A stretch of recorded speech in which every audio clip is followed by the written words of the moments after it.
화가 날 때 품격 있게 대처하는 방법이 궁금하신가요? 살면서 우리는 분노라는 감정을 피할 수 없지만 이 감정을 어떻게 다루느냐에 따라 우리의 삶은 완전히 달라질 수 있습니다. 고대 그리스부터 현대에 이르기까지 수많은 철학자들이 분노를 다스리는 지혜에 대해 탐구해 왔는데요. 오늘은 그 중에서도 특히 통찰력 있는 관점을 제시한 철학자 쇼펜하우어의 지혜를 빌려 당신의 분노를 다스리고 오히려 더 단단하고 품격 있는 사람으로 거듭나는 구체적인 방법들을 알려드릴까 합니다. 감정 때문에 힘든 순간이 오더라도 이 지혜로운 방법들이 당신의 삶을 더 평온하고 충만한 상태로 이끌 수 있을 거예요. 자, 그럼 쇼펜하우어와 함께 분노를 넘어선 품격의 길을 함께 탐험해 볼까요? 우리는 살면서 수없이 많은 분노의 순간을 경험합니다.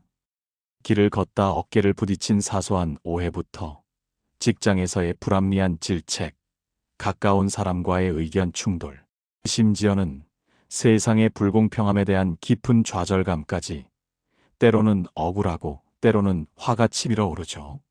이러한 분노의 감정은 자연스러운 인간의 본능이지만 이 감정을 어떻게 다루느냐에 따라 우리의 삶의 질과 타인과의 관계는 크게 달라질 수 있습니다.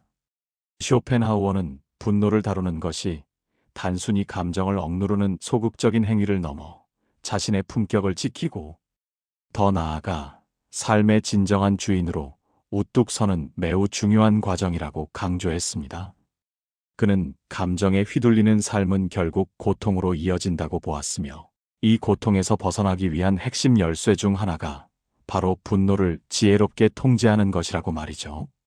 지금부터 쇼펜하우어의 깊은 통찰을 통해 분노를 품격 있게 다스리는 구체적인 방법들을 하나씩 아주 자세히 살펴보겠습니다. 첫째, 분노를 말로 표출하기보다는 성숙한 행동으로 표현하세요. 쇼펜하우어는 분노와 증오를 감정적으로, 즉흥적으로 말로 표현하는 것이 오히려 당신 자신을 약하게 만들고 관계를 해칠 수 있다고 강조했습니다.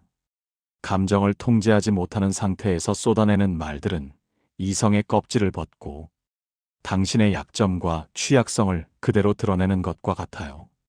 잠시 과거를 되돌아보세요. 화가 나서 격분한 상태에서 쏟아냈던 말들 때문에 나중에 땅을 치고 후회했던 경험 없으신가요? 우리는 종종 그때 그 말만 하지 않았더라면 왜 하필 그런 심한 말을 했을까? 하고 자책하곤 합니다.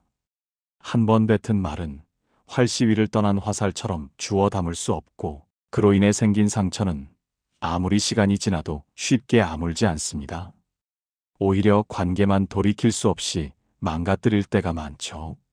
그렇다면 우리는 이 강력한 분노의 에너지를 어떻게 다루어야 할까요? 쇼펜하우어는 침묵을 단순한 회피가 아닌 강자의 전략으로 보았습니다. 그는 단호하지만 조용하고 사려 깊게 대응하는 것이 상대를 감정에 휘두를 수 있는 강력한 방법이라고 말했습니다. 누군가 당신을 비난하거나 무시했을 때 그들의 수준에 맞춰 똑같이 맞대응하는 것은 당신의 품격을 떨어뜨릴 뿐입니다. 대신 당신의 능력과 가치를 묵묵히 행동으로 보여주는 것이 훨씬 더 깊고 강력한 인상을 남기며 상대방에게 진정한 경외심을 불러일으킬 수 있습니다. 예를 들어 직장에서 당신의 기획안이 부당하게 평가절하되었을 때 그 자리에서 감정적으로 반박하거나 불평하기보다는 그 비판을 겸허히 받아들이고 다음 프로젝트에서 더욱 완벽하고 혁신적인 결과물을 내놓아 당신의 역량을 증명해 보이는 거죠. 당신의 성공적인 행동은 어떤 격렬한 말보다도 분명하고 설득력 있게 당신의 가치를 증명할 것입니다. 쇼펜하우어는 분노를 단순히 복수심이나 파괴적인 감정으로 사용하는 것을 경계했습니다. 대신 그는 분노를 자신을 더욱 단단하게 만들고 성장시키는 에너지로 승화시켜야 한다고 주장했습니다. 마치 운동선수가 경기에서의 쓰라린 패배로 인한 분노를 혹독한 연습과 훈련으로 전환하여 다음 경기에 임하듯 우리 역시 일상에서 느끼는 분노를 발전과 개선의 원동력으로 사용할 수 있습니다. 불합리한 상황에 대한 분노는 사회 정의를 위한 행동으로, 개인적인 모욕감은 자기 개발을 위한 투지로 바꿀 수 있는 것이죠. 억눌린 감정을 생산적인 행동으로 바꾸고 분노와 증오를 삶의 긍정적인 원동력으로 승화시키는 연습을 통해 우리는 감정의 일방적인 노예가 아닌 삶의 진정한 주인으로 우뚝 설 수 있습니다. 이것이야말로 쇼펜하우어가 말하는 진정한 의미의 품격 있는 삶의 시작이라고 할 수 있습니다. 둘째, 감정으로부터 한 발짝 물러서서 객관적인 시선으로 상황을 바라보세요. 화가 나는 상황에 처했을 때 우리는 이성적인 사고보다 감정적인 반응에 휩쓸리기 쉽습니다. 감정이 격해지면 우리의 시야는 좁아지고 합리적인 판단 능력은 흐려지며 결국 충동적인 실수를 저지르기 쉽죠. 쇼펜하우어는 이때 우리에게 필요한 것이 바로 거리두기라고 조언합니다. 화가 나는 상황에서 잠시 멈춰서서 한 발짝 물러나 마치 당신과는 아무런 상관없는 제3자의 입장에서 혹은 당신이 가장 사랑하고 아끼는 사람의 상황인 것처럼 객관적으로 바라보라는 것입니다. 당신이 화가 난 상황을 드라마의 한 장면처럼 혹은 소설 속 등장인물의 이야기처럼 거리를 두고 살펴보는 거예요. 예를 들어 직장에서 상사에게 부당하고 모욕적인 질책을 받았다고 가정해 봅시다. 당장 속에서 부글거리는 화를 참기 힘들더라도 잠시 멈추고 심호흡을 깊게 해보세요. 그리고 만약 내 가장 친한 친구가 이런 상황에 처했다면 나는 그 친구에게 어떤 조언을 해줄까? 이 상황에서 가장 현명하고 품격 있는 반응은 무엇일까? 하고 스스로에게 질문해 보는 거죠. 이렇게 감정으로부터 의도적으로 거리를 두면 당신은 더 이상 분노라는 감정의 포로가 아니라 상황을 통제하고 주도하는 주체적인 존재로 변모할 수 있습니다. 충동적인 반응 대신 더 현명하고 장기적인 관점에서의 대처 방법을 찾을 수 있게 되는 것입니다. 분노의 감정 이면에 숨겨진 진정한 원인과 목적을 명확히 파악하는 것도 매우 중요합니다. 당신은 왜 화가 났을까요? 그 분노의 근원은 무엇이며 당신은 이 분노를 통해 궁극적으로 무엇을 얻고 싶은가요? 단순히 상사에게 복수하고 싶은 마음일까요? 아니면 상황 개선이나 오해 해소, 혹은 당신의 정당한 권리를 인정받고 싶은 것일까요? 당신의 분노가 어떤 결과를 가져오기를 바라는지 구체적으로 그리고 현실적으로 생각해야 합니다. 만약 당신이 원하는 것이 사과라면 어떻게 해야 사과를 받아낼 수 있을지 고민해야 하고, 상황 개선이라면 어떤 방식으로 그 상황을 변화시킬 수 있을지 전략을 세워야 합니다.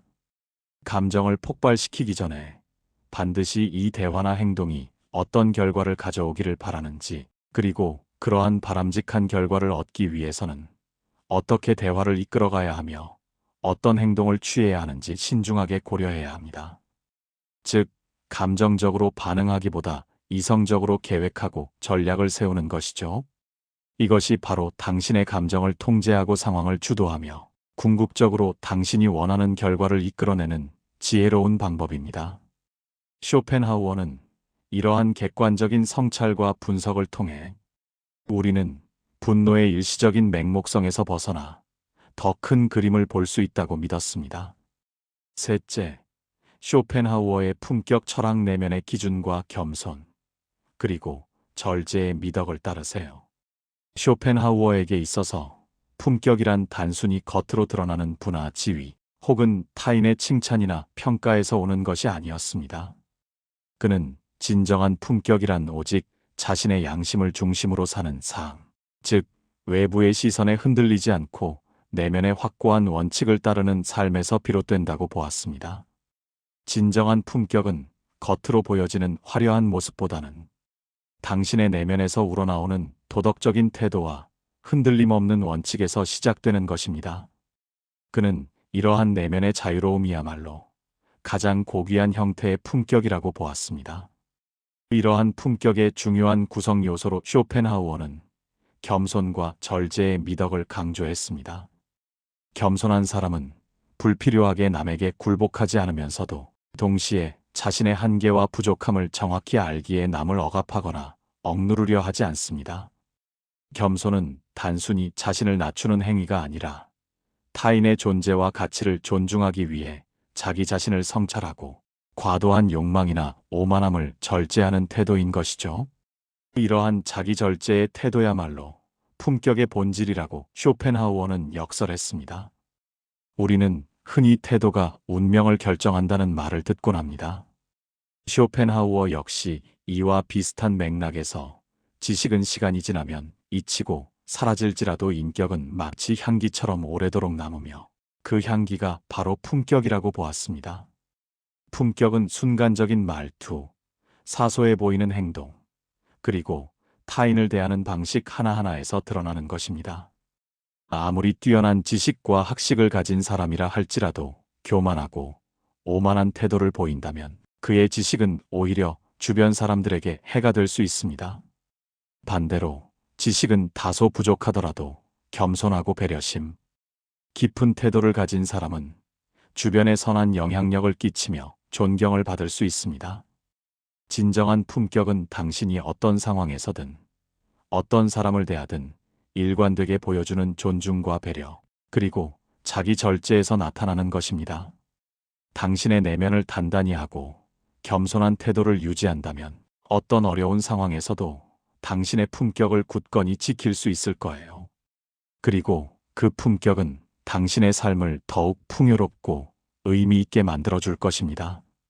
넷째, 삶의 고통에서 벗어나기 위한 쇼펜하우어의 철학적 지혜를 적극적으로 활용하세요. 쇼펜하우어는 흔히 염세주의 철학자로 알려져 있지만 그는 인간의 고통을 직시하고 그 고통에서 벗어나기 위한 매우 현실적이고 심오한 방법을 제시했습니다. 분노 역시 인간이 경험하는 심리적 고통 중 하나로 볼 수 있으며 이 고통에서 벗어나기 위한 쇼펜하우어의 조언은 오늘날에도 여전히 유효합니다. 그는 첫째로 금욕주의를 제안했습니다.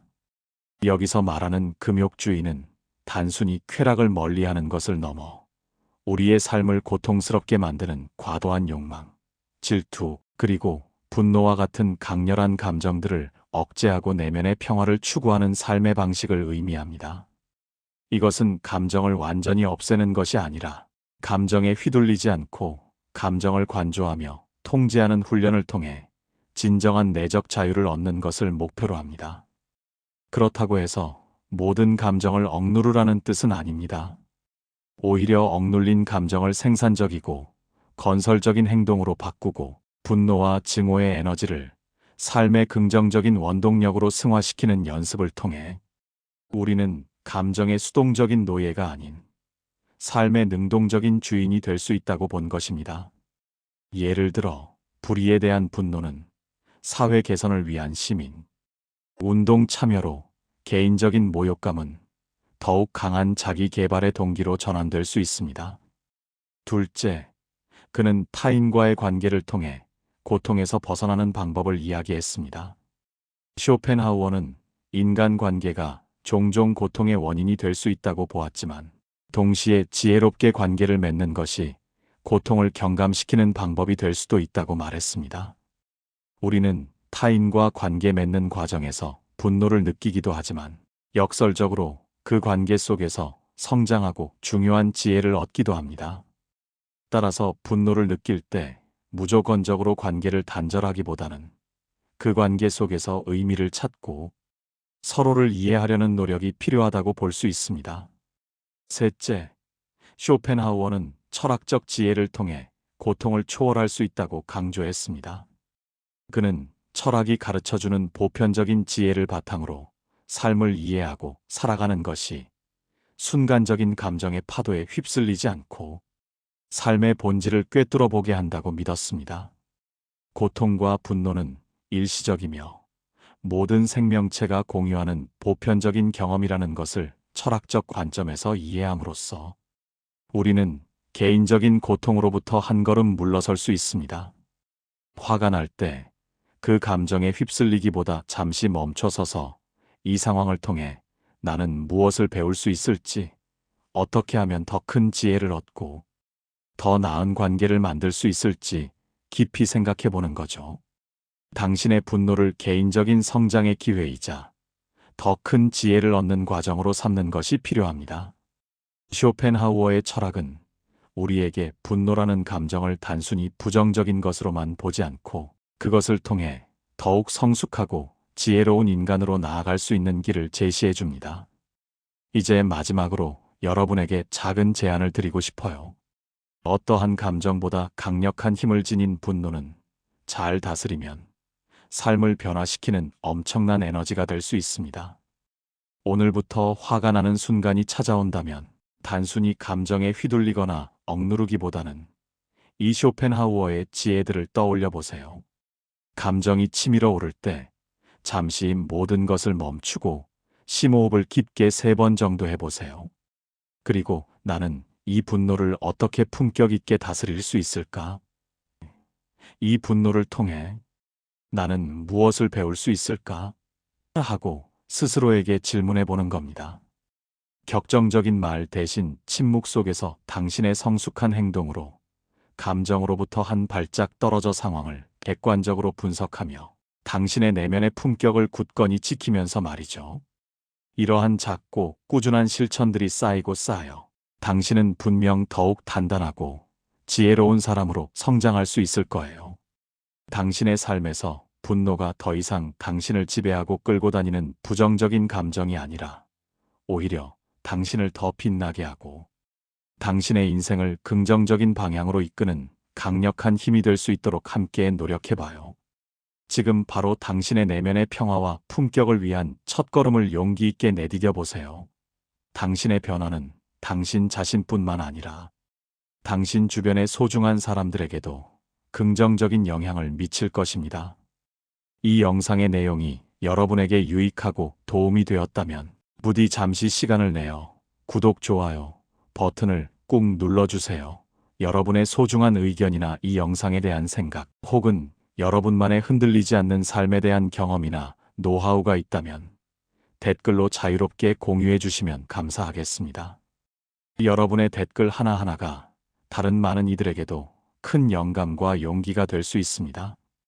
여러분의 행복한 삶을 금빛 철학이 기원합니다.